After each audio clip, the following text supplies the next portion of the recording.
ಶ್ರೀ ಕ್ಷೇತ್ರ ಮಲೆಮಹದೇಶ್ವರ ಬೆಟ್ಟದಲ್ಲಿ ನಡೆಯುತ್ತಿರುವ ಮಹಾಶಿವರಾತ್ರಿ ಜಾತ್ರಾ ಮಹೋತ್ಸವದ ಪ್ರಯುಕ್ತ ಶ್ರೀ ಕ್ಷೇತ್ರಕ್ಕೆ ಲಕ್ಷಾಂತರ ಭಕ್ತಾದಿಗಳು ಭೇಟಿ ನೀಡಿದ್ದು, ಪೌರಕಾರ್ಮಿಕರ ಜೊತೆ ಪ್ರಾಧಿಕಾರದ ಕಾರ್ಯದರ್ಶಿ ಎಇ ರಘು ಪೌರಕಾರ್ಮಿಕ ಸಿಬ್ಬಂದಿಗಳ ಜೊತೆ ಪೊರಕೆ ಹಿಡಿದು ಸ್ವಚ್ಛತೆಯಲ್ಲಿ ತೊಡಗಿಕೊಂಡಿದ್ದಾರೆ. ಶ್ರೀ ಕ್ಷೇತ್ರ ಮಲೆಮಹದೇಶ್ವರ ಬೆಟ್ಟದಲ್ಲಿ ನಡೆಯುತ್ತಿರುವ ಮಹಾಶಿವರಾತ್ರಿ ಜಾತ್ರಾ ಮಹೋತ್ಸವಕ್ಕೆ ರಾಜ್ಯದ ವಿವಿಧ ಜಿಲ್ಲೆ ಹಾಗೂ ನೆರೆರಾಜ್ಯಗಳಿಂದ ಲಕ್ಷಾಂತರ ಸಂಖ್ಯೆಯಲ್ಲಿ ಭಕ್ತಾದಿಗಳು ಭೇಟಿ ನೀಡಿ ಎಲ್ಲೆಂದರಲ್ಲಿ ಕಸವನ್ನ ಚೆಲ್ಲಿದ್ದಾರೆ.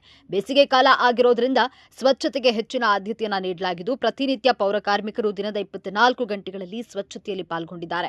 ಇವರ ಕಾರ್ಯವೈಖರಿಗೆ ಭಕ್ತಾದಿಗಳು ಸಾಮಾಜಿಕ ಜಾಲತಾಣದಲ್ಲಿ ಮೆಚ್ಚುಗೆಯನ್ನು ವ್ಯಕ್ತಪಡಿಸುತ್ತಿದ್ದಾರೆ. ಪ್ರಾಧಿಕಾರದ ಕಾರ್ಯದರ್ಶಿಗಳಾದ ಎಇ ರಘುರವರು ಪೊರಕೆ ಹಿಡಿದು ದೇವಸ್ಥಾನದ ಮುಂಭಾಗ, ಲಾಡು ಮಾರಾಟ ಕೇಂದ್ರ, ರಾಜಗೋಪುರ ಮುಂಭಾಗ ಹಾಗೂ ಅಂತರ್ಗಂಗೆಗೆ ಹೋಗುವ ರಸ್ತೆಯಲ್ಲಿ ಕಸ ಹೊಡೆಯುವಂತಹ ಮೂಲಕ ಭಕ್ತಾದಿಗಳ ಮೆಚ್ಚುಗೆಗೆ ಪಾತ್ರರಾಗಿದ್ದಾರೆ. ಕಳೆದ 2 ವರ್ಷಗಳಿಂದ ನಿರಂತರವಾಗಿ ಪ್ರತಿ ಜಾತ್ರಾ ಮಹೋತ್ಸವಗಳಲ್ಲಿ ಪೌರಕಾರ್ಮಿಕರ ಜೊತೆ ಕಸ ಗುಡಿಸುವಂತಹ ಮೂಲಕ ಸ್ವಚ್ಛತೆಯಲ್ಲಿ ಪಾಲ್ಗೊಳ್ಳುತ್ತಿರುವುದು ವಿಶೇಷವಾಗಿದೆ.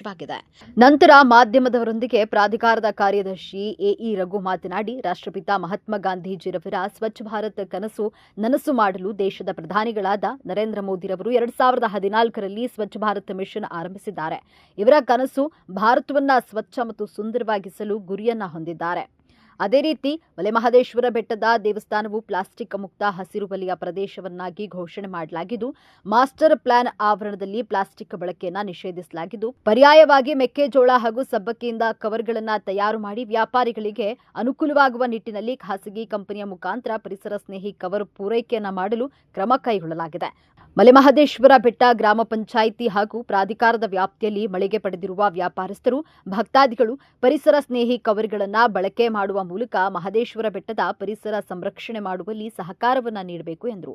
ಇನ್ನು ಜಾತ್ರಾ ಮಹೋತ್ಸವದ ಅಂಗವಾಗಿ ಪೌರಕಾರ್ಮಿಕರು ನಿರಂತರವಾಗಿ ತಮ್ಮ ಸೇವೆಯಲ್ಲಿ ತೊಡಗಿಸಿಕೊಂಡಿದ್ದಾರೆ. ದೇವಸ್ಥಾನದ ಆವರಣ ಸ್ವಚ್ಛವಾಗಿರಲು ಪೌರಕಾರ್ಮಿಕರ ಶ್ರಮ ಅತ್ಯಂತ ಪ್ರಮುಖವಾಗಿದೆ. ಅವರಿಗೆ ಪ್ರೋತ್ಸಾಹ ನೀಡುವಂತಹ ನಿಟ್ಟಿನಲ್ಲಿ ಪ್ರತಿ ಬಾರಿಯ ಜಾತ್ರೆಯಂತೆ ಈ ಬಾರಿಯೂ ಅವರ ಜೊತೆ ಸೇರಿ ಸ್ವಚ್ಛತೆಯನ್ನ ಮಾಡಿ ನಾನು ಕೂಡ ಮಾದಪ್ಪನ ಸೇವೆಯಲ್ಲಿ ತೊಡಗಿಸಿಕೊಂಡಿದ್ದೇನೆ ಎಂದರು.